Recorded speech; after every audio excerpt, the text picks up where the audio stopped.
check this out.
Let's get cracking! Welcome everybody here to your live stream, and somehow I've managed to actually get the two together. I don't know how I even did that. Go figure. That thing isn't even meant to be able to do such a thing. Alright, we are here for our game, and we're doing the D2CL. The Season 3 third place matchup is our second last best of 5 through the playoffs, with the grand final coming up on Wednesday night, where Team Empire will go up against Fnatic. Of course, Fnatic are the reason Alliance are down here in the third place matchup after 3-0ing them during that semi-final. How they're going to go here in their game? Let's go into the game screen, like the real one, the way it's meant to be displayed. And I'm going to welcome in my co-caster for at least the first 2 games for today. I'll then be joined by my English comrade. It'll be Durka later on tonight. But I'm here joined by my Frenchman, Bucking Mad. Welcome to the broadcast. Hello, yeah, thanks for welcoming me once again. That's basically the follow-up match from the one casted together, was it 4 days ago, maybe a bit more. Yeah. Mad, yeah. Before we kick this off, I'm going to ask you to unplug and replug your microphone. Sure. Just because you're doing like some weird stuff. Your mic was fine before. Your mic was fine. Now it's a little bit funky. Let me know when you're done. Alright, so yeah, our game today anyway is Power Rangers, the guys who seem to always topple the Giants, but always struggle up against the lower teams. But they're here up against Alliance, and they're getting Nature's Prophets. They're already taking Admiral Bulldog, one of his favorite heroes, away. And they also got the Skybreath Mate, something which Alliance have been playing around with. But Alliance, they go for the Brewmaster and the Batrider. And I'm hearing Bucky Mag coming back again, man. Yep. Is it better or still not? That's a lot better. That's a crap ton better. Okay, great. Great. Yeah, well then, yeah, as you said, the one hero that made it through the pool this time and usually never makes it is the Batrider. I'm a bit surprised the Power Ranger decided to let that. Actually, even Alliance ignored it as their first pick. They got it second, so Power Ranger is really not interested into getting that Batrider. It's a bit interesting. Yeah, man. Batrider for me, like, sure, he's a flash farmer, but I've been watching so much Chinese Dota of late that every time I see a Batrider play, he's got to stay on the lane all the time because the jungle just completely warded up. And in this scenario, I don't think Power Rangers have a massive problem with the Batrider either. Like, you got abilities to seal him. You've got Nature's Prophet. Maybe he goes the high maneuverability build that Admiral Bulldog's been favoring, which is the Blink Dagger style. And then you got Bristleback, who should be able to tank up most of what Batrider is dishing out at him. So I still like Alliance's initiation, the Brewmaster and the Batrider. They can snowball really, really well. But Power Rangers are building this one for like strength, late game, and disable, like all 3 of them together. I wanna highlight the second phase ban from both teams. I think the fourth ban are really clever from both captains. For example, like you can see that Alliance banned Vengeful Spirit, which is a great counter to Batrider, obviously. And then Power Ranger decided to ban the Lycan because when you have Batrider and Brewmaster plus a Lycan, you're gonna take down all towers. There's not much the opponent can do because you can't really stay under your towers. Versus Brew Blink plus Bad Blink, it's it's a nightmare. You're gonna get initiated on, and they're gonna just crush you, and then maybe get the tier 3 if you lost the tier 2 fight. So the Lycan ban is really clever, and as well as the Shadow Demon, because now the Brewmaster is in trouble in the sense that if he gets silenced and he's facing the other team, he's just gonna get burst. And one way to prevent him from dying to the silence was the disruption, defensive one from Shadow Demon. So I really like the bans from Power Ranger. I think they have a plan. They led the Brew through the pool. They knew it would come as the first pick for Alliance, and their answer is Kairas so far. I remember that Fnatic got Kairas plus Silencer versus Brew the last time, and Alliance decided not to ban it. They decided to ban the other Silencer, which is Puck, the AoE silence. So let's see if they want to take that hero or they just don't care. Looks like they don't.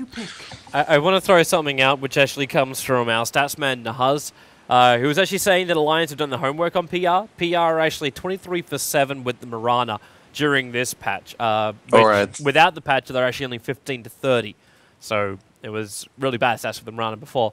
But yeah, it seems like PR's done a lot of work with that Mirana in the early stages. And considering the amount of MMY Mirana I've seen also over the past few days, if we give some, that's a good point, and that's why they first banned Mirana. I mean, it's a good hero, but first ban it was questionable. So now I understand. If we give some background about PR, basically that team is like the tier 1 slayers. Like, for example, they're known for their run in Star Series, in every season of Star Series, where they usually lose to many tier 2 teams, I would say, or they struggle, and then they destroy Navi Alliance and teams like this. So obviously Alliance is a bit more expected to win that 5, but it's not gonna be easy at all. PR can really take it. They're used to those high pressure games, and they actually enjoy playing versus like being the underdogs. So I'm looking forward to see how they're gonna play.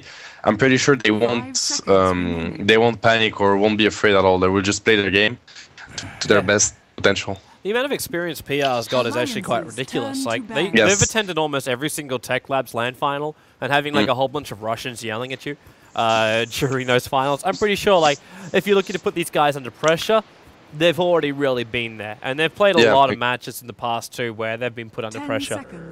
And I think they're even better when they're under pressure. So yeah, those guys, they have experience of LAN events, and they play together all the time, and also on LAN together. So it's gonna be really interesting. The Razor pick, he's gonna struggle. He needs a BKB in the game, really, because versus the Napalm from Batrider, the Beastmaster, etc., he's gonna be kited in the fights every time. So I would imagine a drum BKB Razor, like first item BKB, and then he can maybe cause trouble to Alliance. But I really don't know how PR wants to lane this. One thing that can be mentioned is that Razor is actually insanely good versus Brew mid one-on-one. He's a great hero to have versus Brew, and Brew usually doesn't lose his matchup to any hero. I think Razor is one of the few that can actually crush him on the lane if he plays it correctly. Would it almost be worthwhile, like, switching the lanes out a little bit? I suppose Batrider doesn't really have a great escape mechanism as Brewmaster either. Like, but if it's worth getting a different call for Alliance, putting the Brewmaster into the safe lane. Loda did play it as he actually played the Brewmaster during DreamHack. Yeah. And then you could technically switch like the Batrider off the lane, but now we can Lone Druid up. All right, so who gets? What's Loda gonna play? Okay, all right. Who gets what? Loda's gonna play the Brewmaster.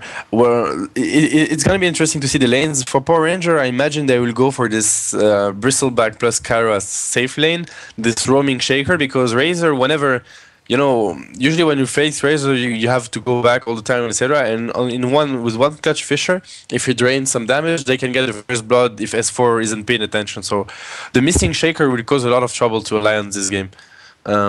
So I'd love to see a Shaker roaming in that game. It's gonna be really troublesome for the Prophet offlane though versus this tri-lane of Alliance. With the Glimpse, there's no way he can escape. He's just gonna get killed every time. He needs to play really safe. One thing though that Alliance can still do is go aggressive, but I'm not so sure they have the better lane here. I don't know if they really need to, man.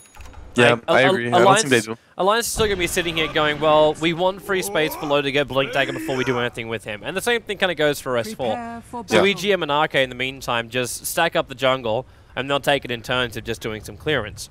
And then Admiral Bulldog, we've seen him time and time again in the off lane, just like easily control the off lane. Yeah. And we're actually seeing from PR, they're actually running aggro. They're bringing Skywrath, ES, and Razor up north. One thing we didn't mention is that PR is missing a player. They have Zik as a stand-in. So FNG, their captain and usually support player, great drafter by the way, picked up the bristleback role. So obviously he's not a support bristleback. Yeah, it looks like they want to put the bristleback solo versus Bulldog. Bristleback is actually quite good versus the bear. He can kill it if Bulldog is not paying attention, because obviously the quill spray is physical, so you might be able to take down the bear with good spell usage. And they're gonna go try it in offensive. I don't know. This one can go either way, honestly. Both lanes are really strong. It's just a matter of who initiates first and how, to be honest. I'm looking forward to that lane, and I guess it's a Prophet solo mid. So that's interesting. I love the fun between Loader and them already. Like he managed to kill off a Treant, so he's already claiming the first blood. Now Loader will be backed off this top route, and what a time to have it done! It's a DD rune. Moon. He doesn't want to take it. Oh no, he doesn't. Why? Wait, why? Why? Right, Is Static Link is at least keeping up with Loader? But I have no idea. He had time to take it because the Fisher was blocking Loader. I don't think he saw it. I don't think he even saw it underneath the Treant, which was crazy because the Treant was glowing blue. And now Arcade's going to come in to take the TD route. Wait, just wait. Okay, that's awkward. I don't know. I can't draw it on the low ground, so I draw it on the high ground. No, even that doesn't work. It's covered by shrubberies. Question mark. There we go. And Ark is gonna... He might get a first blood on that Prophet. Prophet needs to be really careful. If he gets... Look, he's not using his... taking a spell yet. He's gonna take Glimpse. Yeah, that's a really nice one from Ake. He's in range for it too. Look at the drag back with the way he moved out of that one with 5 napalm stacks. Oh, PR gonna be really sad about that whole DD rune. Yeah.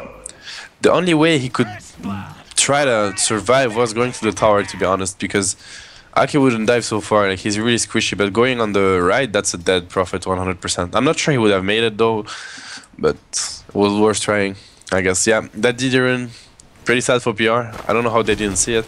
Yeah. Because Loda did. I'm not sure. Loda definitely did. The funny thing is too, like Loda also decided not to pick it up as he went back. Because he walked straight back over the top of it, but to do it would have taken like a fraction of a second longer to get away from the Razor. Yeah, he didn't want to risk it, which is fine. I mean, he's not going to turn in auto attack them anyway, so... Yeah. Was good decision making from him, I guess. The thing is, I'm watching this bristleback a bit, and I don't think he's going to win his lane at all. Like, right now, he's not doing so well on his lane. He's almost out of mana already. Like, he's harassing the bear, sure, but doesn't... Like, Bulldog's micro will never... He will never let his bear farm. He's like his best buddy, so no way he's letting him down. Yeah. And Admiral Bulldog's under no pressure anyway, so resummoning his bear isn't going to be much of a problem for him. Yeah. It's been a while since we've seen him on a 1v1 lane, which is... I mean, I don't want to say easy for him, but it's a Laundry versus a bristleback, so... It's not going to be that hard. Compared to what he used to fight up against, like... Yeah, like when usually everybody wants to shut him down. Yeah. And like, there's no smoke rotations to worry about either. Like, the only thing he's going to worry about is Nature's Prophet TPing in to gank him. But right now, like, Cheshire Cass just having a hard enough time battling up against S4. Yeah, and anyway, he has tangos, and like they have nothing to you know, slow him or stun him, as Bristleback didn't take Goo yet. So, yeah, talking about this Nature's Prophet, like, he's really struggling versus S4 right now. I mean, he has okay last hit, but you can see that S4 pressures him quite a lot. I mean, S4 doesn't have that much last hit, but since he got first blood, it's still okay. You know, he's gonna get good timing on his Blink Dagger. And considering it's Bat Rider anyway, we don't really have to care that much about last hits so early on. Yeah, like, his base damage was completely utterly shattered. One thing though, which I kind of want to look at, just as I'm waiting for Moon as well as we just stick to back up a little bit further, is Loader actually coming over? Yeah, he's coming over. He was considering the clamp, but now he just gets static linked up, and he instantly has to run away. With concussive shot, they can actually get a nice long duration on that, but there's nothing more. But the stacks wise, like, there's currently 2 sets of Alpha Wolves and a set of Centaurs, but no camps are being stacked up yet from Alliance, which for me is surprising. Yeah, it's a bit surprising, although the top lane doesn't require that much. Well, I mean, they just need levels on Loda. Yeah, he wants to go. Man, if he GM has Shackle, I would have thought maybe it would be possible. But he went Wind Run on this. Oh, that's a really good one. That's a really good Fisher. That's the first blood. Awesome Fisher. Well, we get to be our second blood, and solo by creeps as well. Oh yeah, sorry, yeah, that's the second blood, my bad. Yeah, that was an awesome vision from Shaker, and that's the ward. I'm not even sure the ward get vision of. Actually, I think there's the creeps giving vision. Ake was a bit out of position, but yeah, well, as you said, I think it would be worth it for Alliance to stack because what they need in that game isn't items. I mean items. They just need good timing on Batrider's dagger and level 6 on Loda. That's what they need, and then it's gonna be really troublesome. He's diving in so deep right now. He comes through the tree line. Imagine makes Cheshire Cat to run himself around, but he's trying to bring down FNG, and he's got him. The trees are actually body blocking him up long enough that Admiral Bulldog can get the last hit in. Now Cheshire Cat, the bear, it kind of needs an entangle to make sure that Cheshire Cat gets away from Bulldog, who mentioned on another tree, pulls the bear in. First hit, can't get it, and now he's actually got level 6 as well. So ultimate form survival. Cheshire Cat sticking with it, but Admiral Bulldog's got nothing left. He's got 1,000 gold he should probably spend some money on, and dodges the attack, and then the entangle into Cheshire Cat. 4 life points he dropped down to. The bear's in range again, it needs another entangle to give him some space. There's your attack. He dodges it again with the ultimate form. No entangle though coming in the last point, but S4 arrives on bottom lane. 2 points in the napalm stack, but unfortunately for him, he's actually out of mana. He can't Firefly himself away from this one. He's going to take it so he can munch through the tree line, but it's Nasal Goo versus basically, well, sticky napalm. And looks like Nasal Goo will fly again, but it looks like Bristleback with no warpath, he can't catch up to S4. Some very weird and unusual diving. Well, what a play by Bulldog, honestly. And top lane, yeah, they're going top lane. Yeah, it's backed up. They've already done it now. I was thinking like if the fissure was coming off cooldown straight away, it'll be a little bit closer, but it was still up.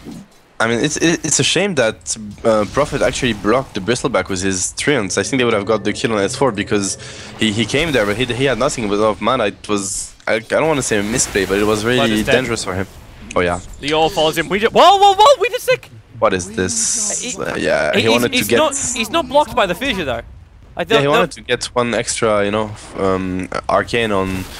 Oh, the Prophet ultimate not bouncing on Ake. He was so lucky. Or did he bounce on him? No, he didn't. It hit the creep right next to him that bounced up towards EGM. And he got Bulldog somehow. Loda now TP's bottom lane. He gets the clap on FNG. Unfortunately for Loda, the tower's not taking any damage onto the Bristleback. Yeah, and he's not level 6, so there's no split available. I mean, everything is going, should be going well for, look at that's the Bulldog dive. You see the wave for them, and they have trouble because they have nothing to outpush. They need the S4 there. He's coming. He's going there now. And he just picked up a regeneration rune as well, so Loda goes for the clap. He needs to Firefly out most of this creep wave, however, before the tower can do anything. It looks like, whoa, S4?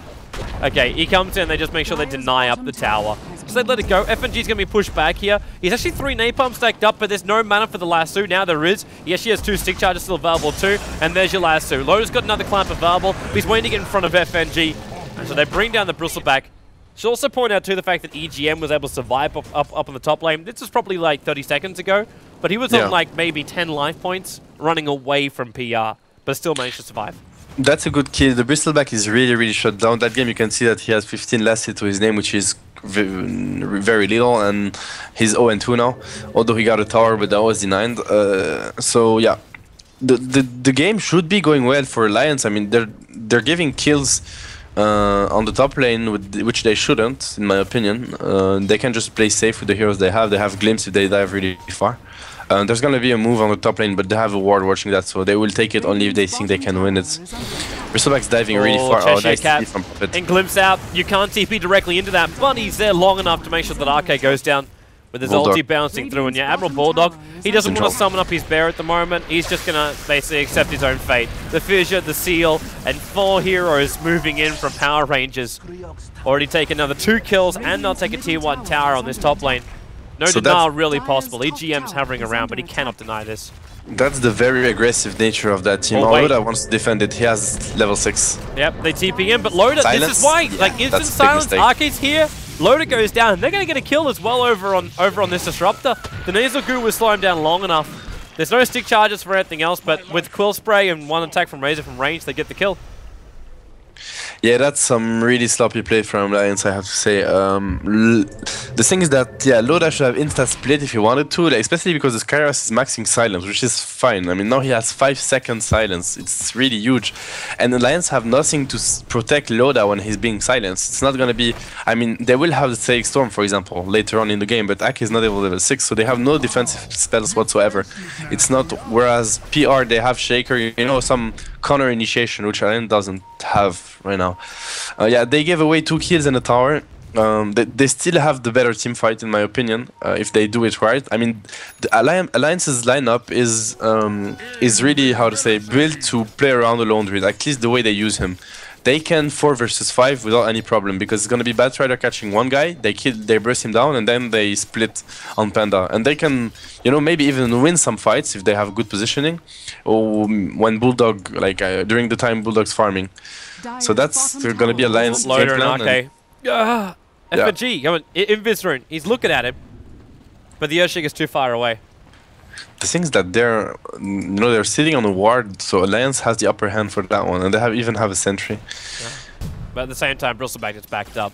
Yeah, Razor's in trouble. They're looking at Razor on the top lane. With 3 levels up in Glimpse, they can easily just drag him back at the moment. He's dead. And they're going to need to. Yeah, pull him back into the wall, and that means Moon's just a little bit too far up right now. And while Brewmaster even committing the split, RK is so low in life, 33 life points. He did cop the Prophet ultimate, but luckily for him was one of the earlier bounces, while in middle lane, S4 being initiated on here. He's going to lasso on a Cheshire Cat, but he needs more help. EGM's lending up the power shots, and the tower, whilst not attacking on a Cheshire Cat, it actually goes over to FNG. J4 dies in the meantime, but the play by FNG is allowed to get another kill here in the mid lane up against the Batrider, who's the highest net worth for Alliance. Yep, really good play by FNG. He got the power thread switch as well to end, so he had enough mana, and then the sticks so he could chase, else S4 wouldn't die. On the top lane, good decision making by Loda to use the split, else they probably wouldn't even kill the Razor. With the Fisher from Shaker, who would have prevented Loda from splitting if he decided to do, you know, if he hesitated 1 second extra, then it would be a kill wasted. So yeah, good play from Alliance though. S4 did die. It's delaying his big dagger, which is a problem.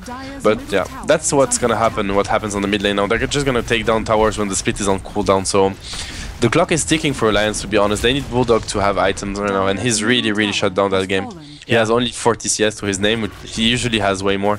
At least I think so. He has 3 deaths. That's the main problem, to be honest. And because of that, man, like, he kind of has to skip the Radiance build. Like, Radiance in this game would have been really nice for him. Yeah. He just can't afford it now, because the pressure being applied by PR2L. Talk about when the Brewmaster ulti is down. It's down for a very long time when it's split, and even when it's up, I don't think they care. Like, S4 getting caught out now here in the middle lane. It's 10 for 6 already. Yeah. And they will take out this mid town with a Batrider on the sidelines. The Blink Dagger is taking way too long to come up. They need fighting items now, and that bear needs to be able to survive. But getting Nasal Gooed up and Quill sprayed out, they're going to lose this bear as well. The Fissure, if it connects an Admiral Bulldog, he does have a resummon, but they lose a tier 2 tower. The bear's back on the cooldown again, and the rotation's coming to the tier 2 tower in the bottom lane, with a Bristleback who's almost finished up a Vanguard. This team is so aggressive. It's really awesome to see them play. They play so aggressive. Look at him. They're pressuring Alliance a hell lot. And they force them to do really stupid mistakes, like when S4, you know, just stays behind the tower in range for a slow from Skyras and a Fisher.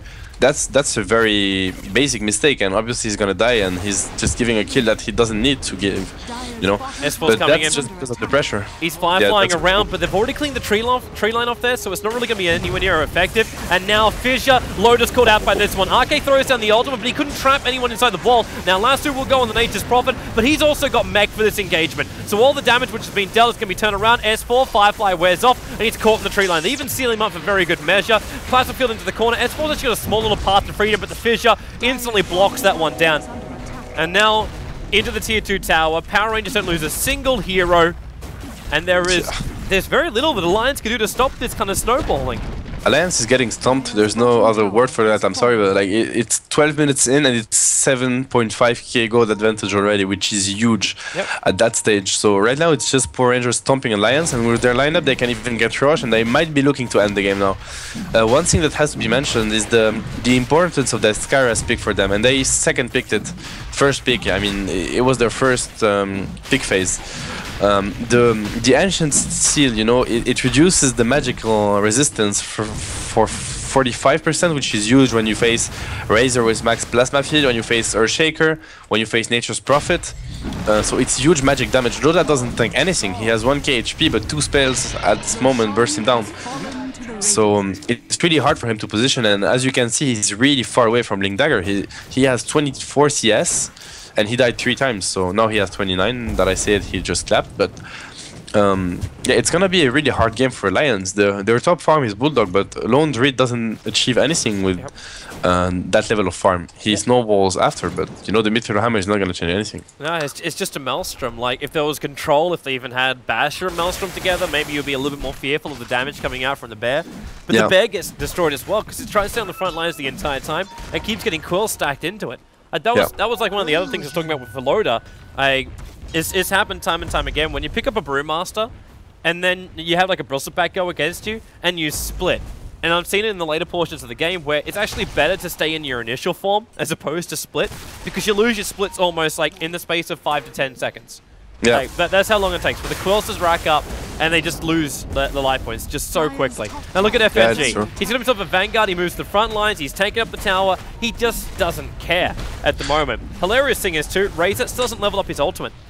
Like, he's about to crack level 9, hasn't even got it yet. And he's probably waiting for his Aghanims to level up that. But what's really, you know, weird from Alliance is that they just stay 5 behind. I mean, now Bulldog moved, but they are 5 behind the towers. It's like they, like, sure, PR has a great team fight, but their pushing power is decent. They will take down the tower. I'm not denying that, but it's not like they take it down in a second, you know, in 2 or 3 seconds. So Alliance could be, you know, at least have Batrider try to farm his dagger somewhere else in the enemy's jungle or something. He's trying to force a solo kill right now. He has hit this Nature's Prophet 6 times with the bear and couldn't get a single entangle. 7 times with the bear. S4's coming 8 times with the bear, and now he's actually going to get stomped out. Yep, turns around, there's 9, 10 attacks. Still hasn't got himself an entangle. 11 attacks now, he's got one. He got it on the 11th. And that's going to be J4, but he's stomping it down. He's still got Echo Slam if he really wants to use it. And with the stomp, he's actually locked him in the corner. They're going to actually focus and bring down the bear, but the bear's got face boot, so it moves out. They can keep the attack going and it'll be okay. The J4's hiding in the tree lines, but there's more support coming in. And we just think he's soloing the Bat Rider with the support coming in from the Fissure from Earthshaker as well as the 4-star of Nature's Prophet. They catch him out, and Admiral Bulldog, you know, try and tipping himself away to safety, but the bear actually dies, which in turn kills him off. Yep, it's a really tough game for Alliance right now. Over 10k gold, the XP is flying as well. Yeah, everything is going wrong for Alliance, and as I said, like without this dagger on S4 on Loda, there's no way they can take a fight. Right now they're getting really close to it. They have 1500 gold, sorry, on both of them, but that's not enough, and the timing is very unfortunate as PR decides to go for the base now. So yeah, it's all gonna be about this defense. I mean, even if PR is still way ahead and they can win the next one, but they could end the game on that move. Let's see how Alliance decides to take that fight. It's gonna be really hard. Well, so far Alliance haven't taken anything. There's just armies of trees being created to help bring down this tower. EGM with level 4 Power Stroke can take away a lot of the life points, and the Thunderstrike as well. Flame Break. They're just trying to mop up the creep wave from range, but Bristleback, he doesn't care. This guy's got Hooded Defiance towards the Vanguard. There's a nice shackle though over towards the Razor, but the Static Link is still there. He's pulling out the damage from Admiral Bulldog's bear. They've brought down the tower, and while this Aegis Simon doesn't want to let this thing go just yet, but S4 with the Plasma Field, there's too much damage to really repel it. And now Moon, well, one entangle, he's basically gone. They 4-staff him down by Cheshire Cat, giving more space to this race and also regenerate. Loda, Fissure holds him in position while FNG's right up in his face. And that's going to be bottom racks. They're buying back on the Brewmaster. Maybe there won't be bottom racks. The Aegis Simon will trigger. The Shackle will not be able to latch this time around. The trees are still working out in the melee racks. And FNG, okay, the Glimpse is going to pull Moon back into the fight, but they've already got the kill on the Disruptor. Now Moon's going to get entangled, but FNG keeps the Quill Spray going. And Brewmaster Split's gone, but Moon, again, pulling out this damage from the Lone Druid Bear, forcing it back up the front lines. They get rid of the Fire Bruling, and the Fissure's flying off. It actually caught out, well, S4, so we couldn't drag back FNG. More 4-stars from Cheshire Cat, and Razor, well, he's sent up in towards the air by the Storm Bruling, but back into the fight again. There's a lot of Napalm charges over here on the Bristleback. They got to get rid of this, and then, hello, Blink Dagger there from J4. Instantly gets a jump on the Lone Druid. He's back to base, 30 seconds on the sidelines as well as on cooldown for his bear. So the bottom racks will go, and I'm wondering if Alliance are going to even try and take this. No, they're not. Yep. They say, this is enough. PR's got too much momentum. They just cannot win this game. Yeah, very nice execution by PR. They didn't panic, they played their game, they went for the right items, the 4-staff mech on Prophet, Grace usage. The right strategy, they didn't let Alliance breathe once. I mean, they didn't, you know, go back to farm when they had to push or push when they had to farm. They did everything right and they crushed Alliance. There's no other word. That's 18-minute game, and it wasn't even close for Alliance to try to come back. The big weakness of their draft is that they have no damage. At least not early on. Like, who's gonna deal the damage? Sure, you lasso Bristleback, but who's killing him? I mean, Winrunner does no damage, Laundry doesn't early on in the game, Batrider doesn't, the Brewmaster split level 1 is okay, but versus a Vanguard Bristleback, it's not gonna get, like, you know, bursting down. So they can't burst anyone, and the magical damage from PR and the burst damage is just too much to handle for Alliance. So great game for PR. Let's see if Alliance can bounce back, because they have to. If they drop another game, they'll be one game away from dropping entirely. So let's see the That's second true, game. man. Let's have ourselves a short break, and we'll come back. There's more action for the D2CL third place matchup coming in just a moment.